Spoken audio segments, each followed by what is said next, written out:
his head. She in that thing. And 99% of men, I will tell you, if a woman says, "Oh, well, you're not good in the bedroom," he is destroyed. He might talk all the trash he wants, but when he sit in that closet by himself, he gonna cry. He cried in the closet, bro. It's over. Claps for that. I'm right about that. I'm telling you, that is the way that goes. So I need that comfort. Mm-hmm. I absolutely need it. And so that validation that you're getting is because I look at the ION. Mm-hmm. It's almost like feeding that addiction. It's like the validation is like, okay, you making me a valid person. I got confidence now. I got self-esteem. Now this action is making me feel that way. So I'm gonna keep doing it. I'm validated until I'm not. So when do you become not validated? When the thing that you're chasing, you come to realize it's not enough. It's not feeding. It's not enough. That's the problem with that. Like we said, you're trying to meet a valid need in an invalid way. And that's what we were talking about. So let's talk about this. For instance, I want to draw an analogy. Let's say your house is on fire. Okay, you know that if you get some liquid and put that liquid on the fire, the fire will start going out. Mm-hmm. So what happens in addiction is we're trying to meet that valid need, but we're doing it in an invalid way. Mm-hmm. Instead of going and getting a fire truck or a water hose or something, I got a little bitty cup. And I'm dipping it in the water, and I'm trying to douse it on the house. And you just go and get the little bitty cups. And the methodology is inefficient. It's not. It's ineffective. It doesn't actually solve the problem. So that's why it's an addiction. Because I know that I have a need. I know there's a way to solve it, but the way I'm doing it is not solving the problem, and I don't realize it's not solving the problem. But because literally you're watching, like in your mind, you have said that water should put out fire. Yeah. And so you're just like, let me get more water. Yeah. But you don't realize that you're doing it from a cup this big. If I could just get enough water. Yeah. Sounds like if I could just find the right woman. If I can get just that job that paid just enough. If I can find that right car. If I could live in the right neighborhood. If I could get that right degree.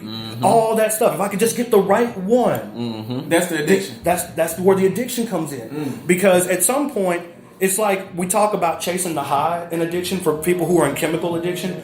The first time they get high, they get this real big high. And so it's a physical thing that your body goes through with endorphins start hitting off, but you get those same highs off of those things you're talking about. Endorphins work the same way in those areas. Yeah, it does. But the problem is that for chemical people, they get that first high, and after that, they're just chasing that high because they never get that high again. They never get it again. They keep chasing it. Same thing with the other addictions. And so they get to a point where they feel like, okay, cool, I think I found something that works. And then all of a sudden, it doesn't work as well. That's why when they talk about gateway drugs, and we can argue about marijuana and all that stuff. That's not the topic tonight. But you have the gateway drugs. I started on this drug and it got me high, but now it's not working. So now I got to try this drug. Okay, well that drug got me high for a while, but now it's not working. So now I need something else, and we're getting stronger and stronger. So at some point, we realize that validation or that comfort or whatever that thing is that this thing provided us is no longer working. Yeah. And that's what it was like for me. I mean, I got to a point in my pornography addiction where it was like, why am I doing this? Yeah. Like, I have exhausted all the porn that I can watch. And probably exhausted everything else in your body. Right. I'm empty. And literally. And yet here I am still alone with this feeling, this insecurity, this invalidation that I don't have. Just one or this video. need that is lacking. So that's where I am. And so we talk about needing to meet that valid need, but doing it in an invalid way. Yeah. But then let's take a step back for a second. And we talk about the controlled and the sustained aspect. Because we said the definition was a sustained and uncontrolled attempt to meet a valid need in an invalid way. Yeah. So if it's, let's say, wait a minute, I got it under control, which is where every addiction starts, is under control. Everybody says I got it under control. But let's suppose it is under control. I don't do it all the time, maybe every once in a while. It's not really an addiction at that point. It's a vice. A vice is something that I use to enhance my life that makes me feel better, but actually doesn't really do anything. But it's controlled, though. Yeah, but it's controlled. So it's unsustained, which is controlled. I can do it over and over again if I want. I can, like, people who go out to party every weekend, They go out and party. They don't get too drunk. They don't, act a fool. They don't get any criminal charges or anything. It's controlled. So the addiction piece, where I guess it seeps into addiction, is the control issue in and of itself. Well, we got the sustained aspect of it. Like with people who go out and party regularly. Yeah, but you can have sustained vices, though. Yeah, you have sustained vices. Yeah. Okay, so people who go out and party a lot, most of them are attempting to feel some sort of connection to other people. That's why they go out and party all the time. People who are well connected don't really feel this need to go out all the time. Like I can just go over to my friend's house. It can be 2 or 3 of us. We just chill. We chilling. We can do that. But there are those people who need the club environment, and that is that sustained. But it's controlled. Remember, we're not acting a fool. We're just going out. Well, then let's look at it from the other aspect of uncontrolled but not sustained. Exactly. So I did something. I lost total control of myself, but I'm not repeating it. That's just a bad decision. So you have vice on one side, you have bad decision on the other side. So I take a bad decision and I make it my vice. And that's when you put all that together, that's where the addiction comes in. When you have a sustained and uncontrolled attempt. Yes. It has to be sustained and uncontrolled, because if it's not, then it's just, bad decision. Bad decision. But okay, so my next question, because what about people that keep making a lot of bad decisions? Yeah. So you got people. Well, I'm talking about the string. I'm talking about they got bad decision here, another bad decision, another bad decision, another bad decision. Yeah. Hey, 3 more bad decisions. Good decision, bad decision. Yeah. And that happens. So you have people that make bad decisions outside of an addiction. You got people who just do things just because, like in the movie The Dark Knight, they say, some men just want to watch the world burn. They do. Yeah. Some people just make bad decisions. But then when those bad decisions, because I say you got symptoms, you got the problem. Right. When do those bad decisions turn into the problem? Well, versus the symptoms of the problem. Those bad decisions turn into a problem when, one, I reach the point where I no longer have the ability to control whether I'm going to do this or not. Man. Because there is that point where you have that control. Like, for me in pornography, I have control. I can pick up the phone and look at pornography, or I could not, okay? I'm not going to do it today. Yeah. Okay? If pornography, for me, I feel that it's a bad decision for everybody, but, other people see it differently, but I believe it's a bad decision for everybody. So, I can put it down and not look at it. But on the day where I say to myself, I really shouldn't do this, but I do it anyway. That's when you mess up. That's when that string of bad decisions turns towards addiction. Because I'm losing control.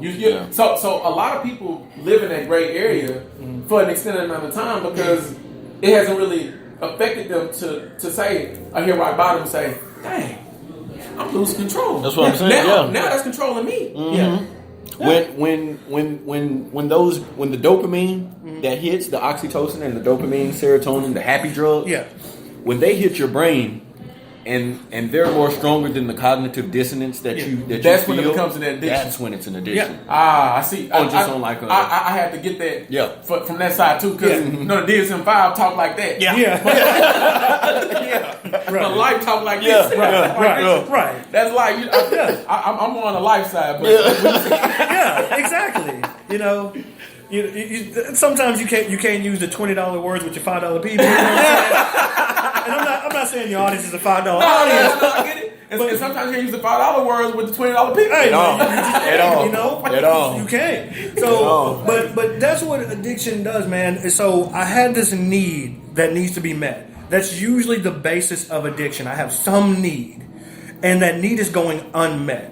And then I want to find a way to meet that need. And this is the way that I feel like the need could be met. You have people, for instance, you have the need for comfort and protection. You've got somebody who suffered through sexual abuse as a child. That is a total violation, not only of comfort, but of protection. And it destroys everything. It destroys everything. And so these people, some of these people, not all of them, but some of them grow up and they have chemical addictions. Why? Because when I drink, it gives me the ability to forget about what happened to me. I don't have to deal with the issue of what happened. It just puts it in the back of my mind, so I'm not thinking about it. Or like with drugs, it's almost being denial. Like the it denial is. part. Like It the denial is. part It is. It increases your ability to deny that something is affecting you. I always tell people denial is an acronym for don't even know I'm lying. Right. Exactly. And so that's what happens is I've got this need, and I got to find a way to cope with it. That's why when I was talking earlier about celebrate recovery, we say the hurts, habits, and hangups. You got the hurt. I was sexually abused. You got the habit. I drink now to cope with the hurt. And then the hang up is the I am garbage. Why? Because I was abused as a young person. Nobody cared about me, and my life has been reduced to drinking. So that's what that is. That it becomes that aspect. And so that the hurt, the habit, the hang up. And then the cycle repeats, because now that I'm got this hurt in my heart, I'm in an inebriated state where I'm not thinking clearly. My mind is affected. I am more likely to now perpetrate this hurt on someone else. And so that's where you get the phrase hurt people. But like we say, free people though. Yeah. And that's what we try to do here, right? Absolutely. Yeah. No, that's what we do. I mean, do you know what? I told my try. We do it because we're together right now. Right. We do this right because what I feel like happens so many times is that people are good at telling you what and why things are the way they are, but people don't tell you how to get out of it. Yeah. So I know that there's no quick way to get out of an addiction. Right. But if you was to tell someone today what they could do to get out of an addiction, what would you tell them? The first thing I tell people, well, let me back up. There is this one piece of advice, but it has three parts. So you got to work with me here. That's fine. We win. The first thing I tell people is that your struggle does not make you evil. Everybody's got a struggle. They just don't talk about them. And you think yours is worse than this other person, or yours isn't as bad as this other person. Every struggle is a struggle. So your struggle doesn't make you evil. The second part of that advice is that if you're not alone, you're not alone. Okay. Yeah. So if your struggle doesn't make you evil, that means other people are struggling. And if other people are struggling, then you need to know that there are other people struggling. You are not alone. And then the third piece of that is if your struggle doesn't make you evil, other people are struggling, get connected. Yeah. Get connected to like-minded people. No matter what you're doing in life, if you are not connected, you're going to struggle. And if you're not connected to like-minded people, your goal is going to struggle. So important. Like I was having a discussion with someone about this earlier. It's like you can be connected to people who don't mean you well, but you can have fun with them. Yeah. Or you can be connected to people who mean you well and want you to grow, but you may not always have fun. No, you're not. You see, like some discussions or some things that you go through is not a fun discussion. You got to have truth tellers in your life, man. Exactly. You got to have those truth tellers because there are truth tellers and then there are enablers. Okay, and enablers, they make you feel good, but they're not helping you. Yeah. One of the big lessons I learned at the end of 2018, it was a trying of my soul, is when you come to a problem, are you choosing comfort or are you choosing change? You're going to have to choose one. So I want people that's listening in, like, I want to ask you the question tonight, like, are you living a life full of comfort? Or are you living a life that's going to change and evolve you as a person? Yeah, exactly. And so comfort feels good up front. It doesn't hurt. It feels right, so to speak. But it doesn't change you. And it keeps you on that path of the thing that hurt you. Whereas change is going to cost you up front. It's going to be difficult. Yeah. Going to your meetings weekly, that's difficult. Having accountability, that's difficult.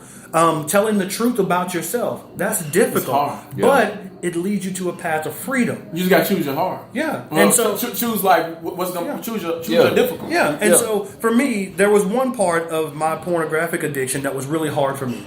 And it was the last bit that I had to admit to get myself free from it. And the thing I had to admit is that I like pornography. People who get involved in negative behaviors want to say, "Oh, I don't like that. I don't like it." But you do, because if you did, you wouldn't keep doing it. You wouldn't keep doing it if you didn't like it. Exactly.